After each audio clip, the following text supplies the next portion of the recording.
Okey, minta maaf banyak ada gangguan sikit dah.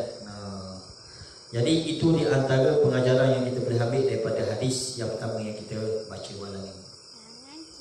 Okey, dalam hadis yang lain yang menepati hadis ini juga disebut oleh baginda Nabi sallallahu alaihi wasallam, an Abdullah bin Mas'ud radhiyallahu anhu marfu'an, ma anzalallahu da'an illa qad anzalahu lahu shifa, anzala lahu shifa, alimahu man alimahu wa jahilahu man jahilahu. Dalam hadis yang maksud lebih kurang, ma anzalallah, tidaklah Allah menurunkan sebarang bentuk penyakit, illa qad anzala lahu shifa, melainkan Allah turun bersama dengannya syifa, penawar. Alimahu man alimahu, mengetahui orang yang tahu, wa jahilahu man jahilahu, dan jahil bagi orang yang jahil. Menunjukkan kepada kita walaupun penawar ni dia mesti dengan ilmu. Bukan dengan main teka-teka. Dia mesti dengan ilmu.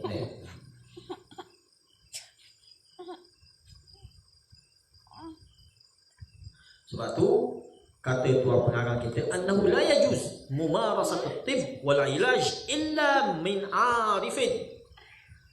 Tidak harus bagi seseorang yang cuba-cuba berubat ni, melainkan orang tu memang pakar, memang bidang dia. Oleh kerana itu kita kata nak mengubat orang ni bukan mudah-mudah. Sebab kalau kita mengubat orang bukan dengan keilmuan, dengan main agak-agak, dengan zon, kita bertanggungjawab kalau mendatangkan sebarang bentuk musibah ataupun boleh menyebabkan penyakit lain. Jangan. Banyak sangat khususnya orang-orang yang mendakwa macam kita sehari dua ni lah. Ada orang dia kata dia boleh higap coronavirus ni letak dalam botol. Ni kalau orang percaya juga kita tak tahulah. Ni masalah ni.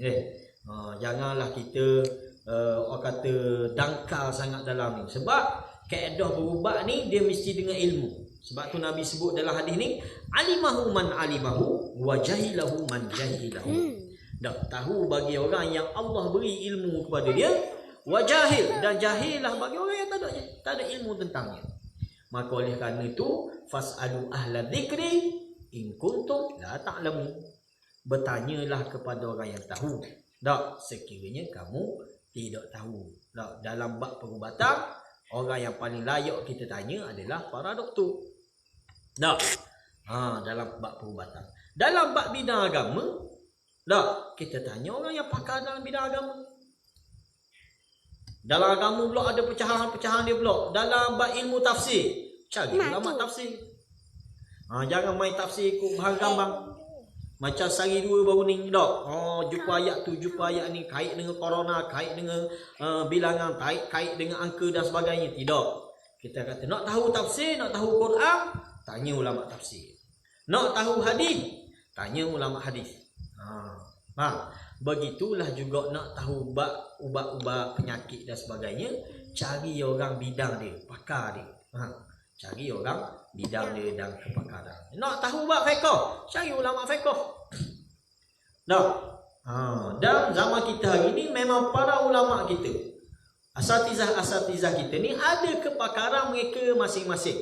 Bukan kata asal dia jadi ustaz, dia tahu segala benda. Jangan. Tu profesor serba tahu. Jangan kita kata contoh saya oleh kerana saya ngaji Yaman, duduk 2-3 tahun Yaman ni balik, saya tahu serba-serbi. Orang tanya bab benda saya boleh jawab belaka? Tidak. Kita bukan ngaji segala benda. Kita ngaji pengkhususan benda ni sahaja. Seluar pada benda kita dah tahu. Orang ngaji dalam bidang syariah, dia pakar dalam perkara syariah dia. Dia tak tahu dia tidak mahir dalam ilmu usul. Orang ngaji usuluddin, dia mahir dalam usuluddin.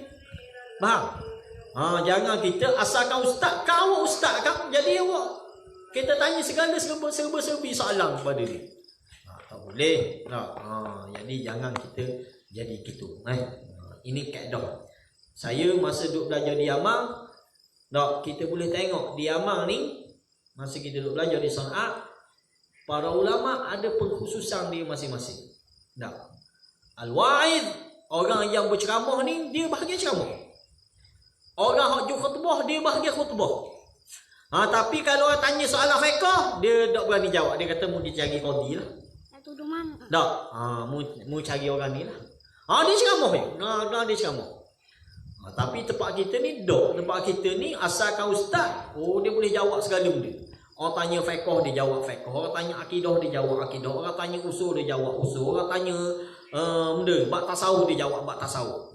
Seolah-olah dia mengaji itu segala bidang. Masya-Allah kita kata. Di negara Arab kita tak temu. Ulama hadis dia bincang bab hadis saja. Ulama tafsir dia mengajar tafsir sahaja. Ada pun penceramah. Kata hak ju ceramah, hak ju khutbah ni dia tak jawab soalan-soalan fiqh dia. Dia hanya ceramah saja. Tak, kita boleh dengar ceramah dia. Faham? Hatta ulama besar pun bila jadi tok imam dia tak jadi tok imam, budak naik jadi tok imam. Dia wui ke budak tahfiz. Sebab tu kepakaran dia. Ada pun tok syekh ni main ngajar. Contoh kita pernah pergi ngaji dengan siapa ni Qadi Amrani, seorang ulama besar dia pakar dalam ilmu hadis dan ilmu fiqh.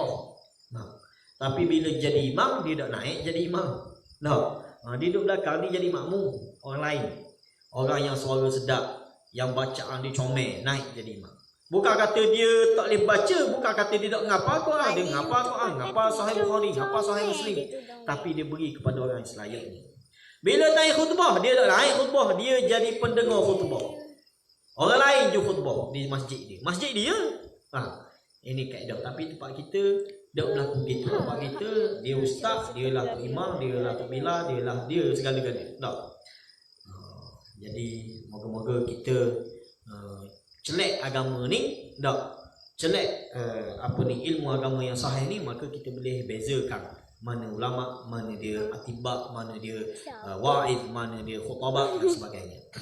Hadis yang seterusnya. An Jabir bin Abdullah radhiyallahu anhu qala naha Rasulullah sallallahu alaihi wasallam anil ruqa faja'a alu Amr ibn Hazm ila Rasulillah sallallahu alaihi wasallam faqalu ya Rasulullah innahu kana 'indana ruqyah naqi biha min al-aqra wa innaka nahaita 'anil ruqa qala fa'araduha alayhi faqala ma ara ba'sa man istata'a minkum an yanfa'a akhahu falyanfa'hu. Dari Jabir bin Abdullah radhiyallahu anhu katanya Rasulullah sallallahu alaihi wasallam melarang kita meruqyah jampi. Tak. Dalam hadis ni Nabi larang jampi. Jampi benda ni, jampi serapah. Tak, jampi yang dengan mentera-mentera dan sebagainya. Nabi larang ni. Faja'a alu Amr ibn Hazm, lalu datanglah kabilah alu Amr bin Hazm kepada Rasulullah, lalu mereka pun berkata kepada Rasulullah, ya Rasulullah, di sisi kami ni ada jampi yang kami jampi daripada sengatan ataupun gigitan aqra, kalajengking. Wa innaka nahaita 'anil ruqa, sedangkan kamu larang kami ni menggunakan ruqyah ni, jampi-jampi ni. Qala fa'araduha alaih, maka sahabat tadi Alu bin Hazm ni tadi dia pun sebut pada Nabi macam mana ruqyah yang dia jampi tadi. Faqala, lalu Nabi pun jawab, ma ara ba'san, aku melihat jampi yang kamu guna ni tak ada masalah, boleh diguna. Man istata'a minkum an yanfa'a akhah falyanfa'hu, barang siapa yang boleh memberi manfaat kepada saudara-saudara dia, maka buatlah. Nabi kata beri manfaat dengan jampi, dengan ubat dan sebagainya. Okey, hadis ni hadis riwayat Imam Muslim. Hadis ni menjadi panduan kepada kita, menjadi garisan, garis kaedah dalam kita berubat. Di antara bentuk perubatan yang diharuskan dalam Islam ialah dengan cara ruqyah, dengan cara jampi. Cuma dalam syarah ulama kita sebut dalam bab nak jampi ni, asal kaedah asal jampi Nabi larang. Asal dia jampi serapah, jampi guna mentera ni dilarang oleh baginda Nabi sallallahu alaihi wasallam. Tiba-tiba bila sahabat ni dia pun sebut kami jampi dengan benda ni, dengan benda ni, dengan benda ni, lalu Nabi kata ma ara ba'sa. Nabi kata ma ara ba'sa, aku tengok jampi yang kamu guna ni boleh, menunjukkan ada jampi-jampi yang dikecualikan oleh baginda Nabi, yang diharuskan, yang dibenarkan kita guna. Maka oleh kerana tu para ulama letak garis panduan. Dia kata benda ittafaqal ulama ala jawazi ruqa bi thalathati syurutin. Ingat, khususnya bagi orang peminat perubatan Islam dan sebagainya. Awas, orang-orang yang buat perubatan Islam ni, pastikan setiap ruqyah, setiap jampi yang diguna ni mesti ada 3 syarat utama ni. Mesti ada 3 syarat utama ni. Ittafaqal ulama ala jawazi ruqa. Sepakat para ulama bahawa harusnya kita jampi. Harus kita jampi. Dalam bahasa Arab ar-ruqyah dia panggil tak. Bi thalathati syurut, dengan 3 syarat. Dengan 3 syarat. Cuma boleh orang-orang pengamal perubatan Islam nak tok bomo pastikan mengikut kaedah ini. Moga-moga dengan cara ni kita selamat. Tak, kita boleh berubat orang, kita boleh bantu orang di samping kita jaga akidah. Tak, di samping kita jaga ilmu syariat kita. Syarat pertama, antakuna ruqyah bi kalamillahi ta'ala au bi asma'ihi wa sifatihi. Syarat pertama ulama letak, hendaklah ruqyah kita ni, jampi yang kita guna ini, dia terkandung ataupun dia daripada kalamullah, iaitu ayat Quran. Kalamullah, ayat Quran. Au bi asma'ihi, ataupun dengan nama-nama Allah, wa sifati, ataupun dengan sifat-sifat Allah. Ini syarat pertama. Taklah jampi yang kita pakai ni dia mesti melalui daripada ayat-ayat Quran. Perinci lagi ayat Quran ni pula menepatilah. Jangan ayat Quran cerita benda lain. Kalau kita buat pergi buat benda lain. Pastikan dia mana ayat khususnya. Boleh kita beramal dengan ayat-ayat yang Nabi ajar. Dalam ruqyah syar'iyah, Nabi dah ada panduan daripada Nabi sallallahu alaihi wasallam. Dalam nak berubat sihir ni ayat-ayat yang dibaca. Dalam nak berubat benda ni, ini ayat-ayat yang dibaca. Maka pastikan antakuna ruqyah bi kalamillah au bi asma'ihi wa sifatihi. Hendaklah jampi yang kita guna itu dia adalah daripada ayat-ayat Al-Quran ataupun nama-nama ataupun sifat-sifat Allah Subhanahu wa taala.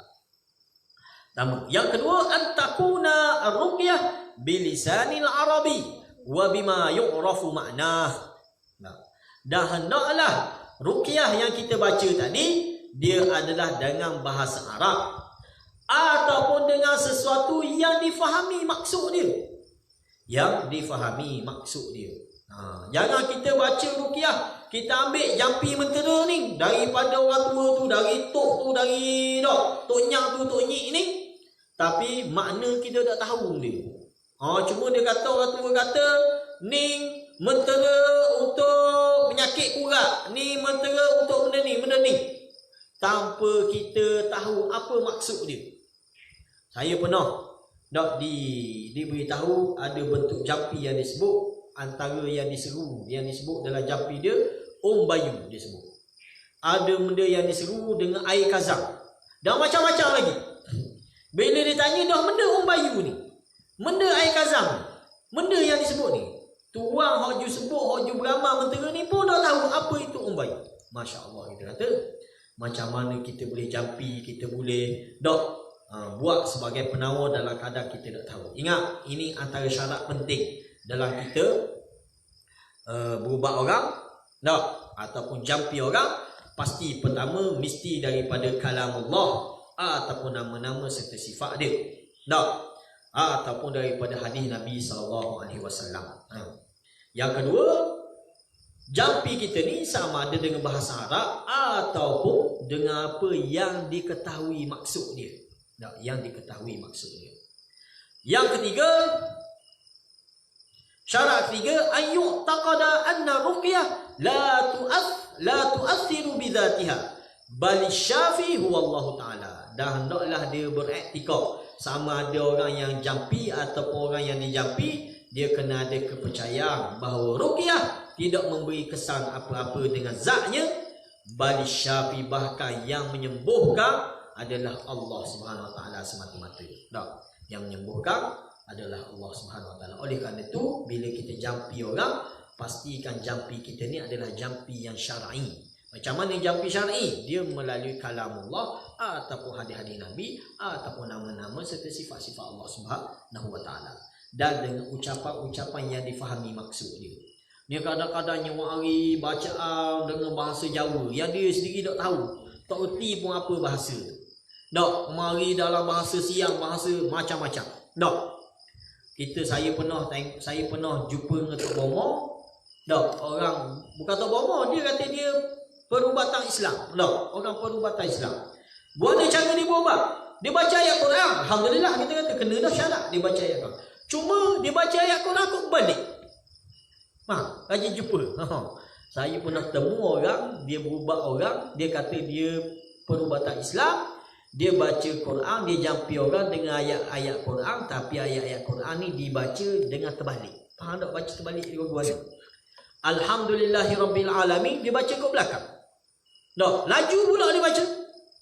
Gua ni alhamdulillahirabbil alamin rabbil lillahi rabb. Payah kat kita nak baca. Tapi dia boleh baca. Dia baca ikut balik. Masya Allah. Dia baca ikut balik tu dia baca. Ini kita kata betul-betul bisikan syaitan yang telah meresap dalam diri dia. Lalu bila dia berubat, tiba-tiba dengan takdir Allah, dengan izin Allah, sembuh nyakit orang tu. Maka dia ubah dia. Dia baca ikut balik. Ini kekarutan kita kata. Jadi inilah 3 syarat penting bagi orang yang nak ruqyah. Dan memang ruqyah diizinkan oleh syarak sekiranya dia menepati apa yang kita sebut tadi.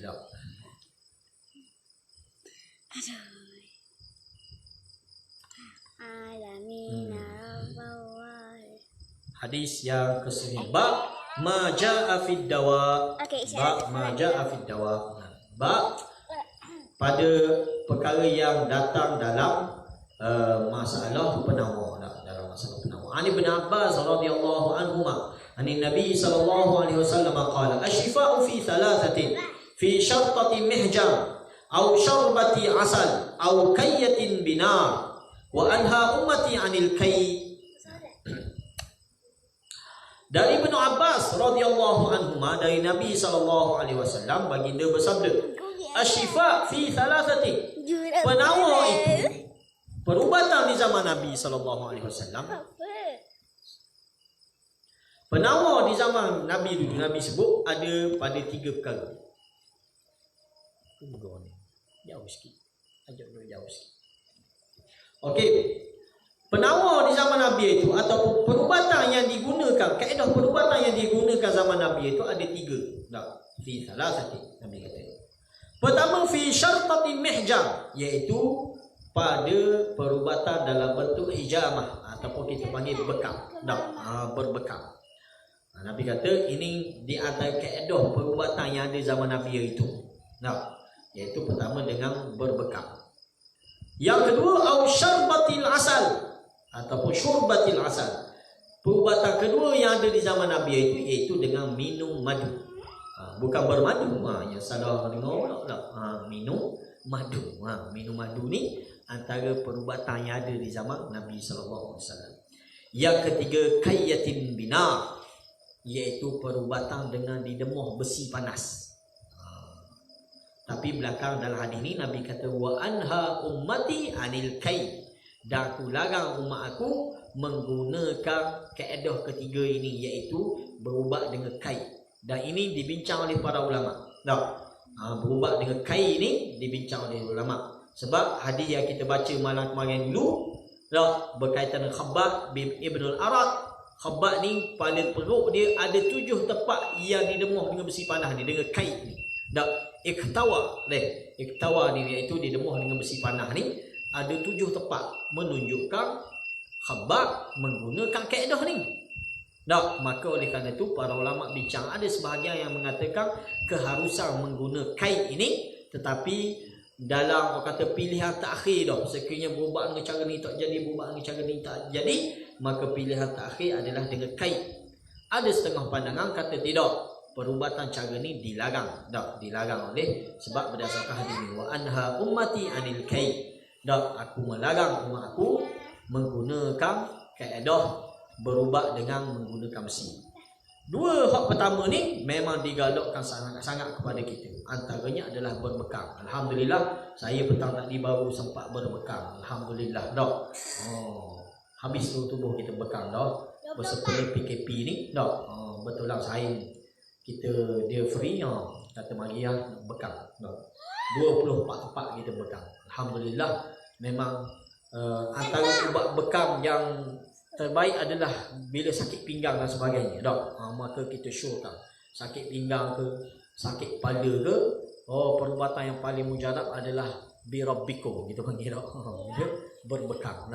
Jangan salah baca pula. Ada orang dia baca kitab Jawi lama ba kaf mim, dia baca birabbikum. Bukan birabbikum, berbekam. Berbekam. Dan ini digalakkan. Nabi SAW sendiri memang pernah berbekam. Nabi pernah bekam atas kepala dia, Nabi pernah bekam di kaki dia sakit.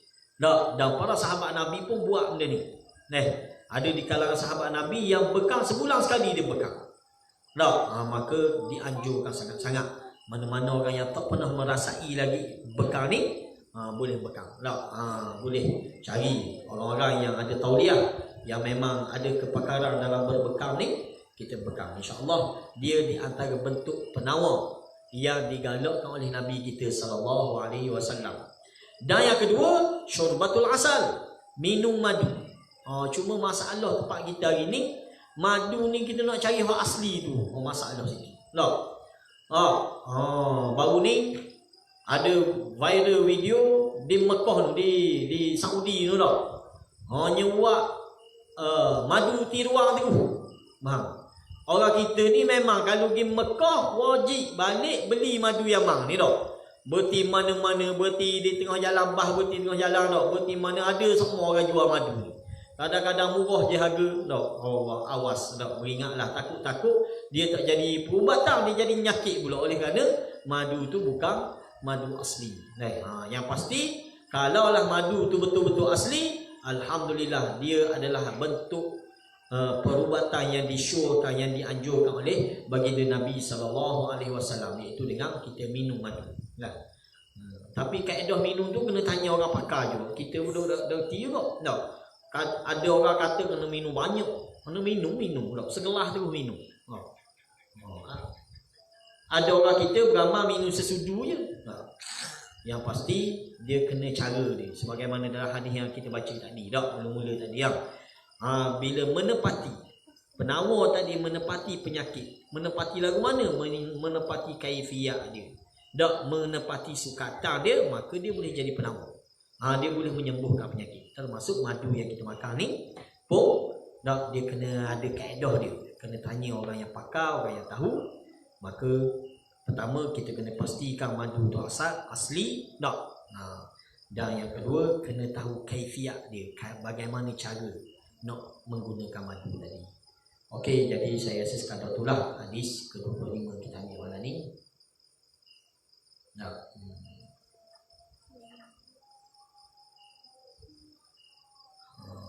Kita ambil ataupun sehari-hari lah, sebab dalam bab yang sama.